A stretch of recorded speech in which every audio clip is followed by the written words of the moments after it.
So if there wasn't enough money coming in to pay your employees, would you say that's an accurate statement? Well, there was sufficient money, for sure, to come in cash. So how is that her problem if you think that your manager is stealing? That does not take away from what you owe your employee. Well, no. But if he's taking money and reporting it to us that he's paying her so much money... But she's reporting to you, I'm not getting my money. Well, she didn't report it to me, but she must have She reported it to you, Mr. But she wrote me many, many emails. Many emails saying, I'm not paid what I'm supposed to be paid. Very long ones. Yeah. And your response is, in one of them, sorry to hear Brad is gone much of the time and is not taking care of business. That's her problem?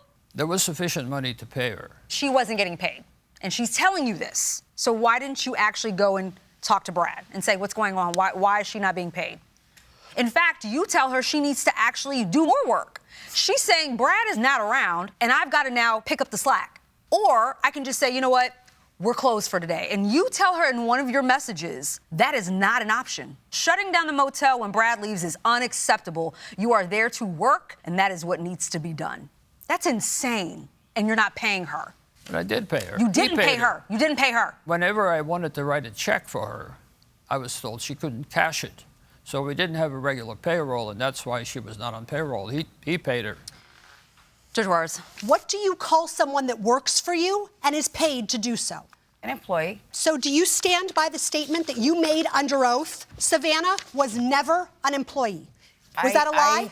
I had no idea the bookkeeping and what that was going on with there. You said she was never an employee. There are so many people under our properties. I don't run the bookkeeping. I don't run the office parts of it. I don't know who's hired, who's not hired. Great. So if they have proof that she's owed money, you can't prove otherwise. Either way, all we know is what he reports to us. Great. He's your agent. So guess who's responsible for what he does? I do understand that. And I've told him many times that he should hire officially a maid. What do you mean hire officially? She was receiving a W-2. Because he would pay a lot of different women out of the kitty. Okay. She came to the motel. Hold on. If you had a problem with him paying a lot of different women, there's a solution for that. It's to fire him. And I've tried. Believe me, I've tried. Well, what do you mean you tried? You're the boss. Well, we did fire him. Took a while. 2 years? The problem is I have 8 motels. And at the same time, we had COVID, and it was very, very challenging. You think that you're going to earn sympathy by saying the problem is I own so many hotels, I can't keep track of them. In the meantime, she sends you these long emails that there's a sewage problem, which, by the way, had the hotel shut down, correct? But I have countless emails from her explaining to you there's a big problem. And you know what the response is? Don't spend money to fix it. That came from you, ma'am. From me? Yeah.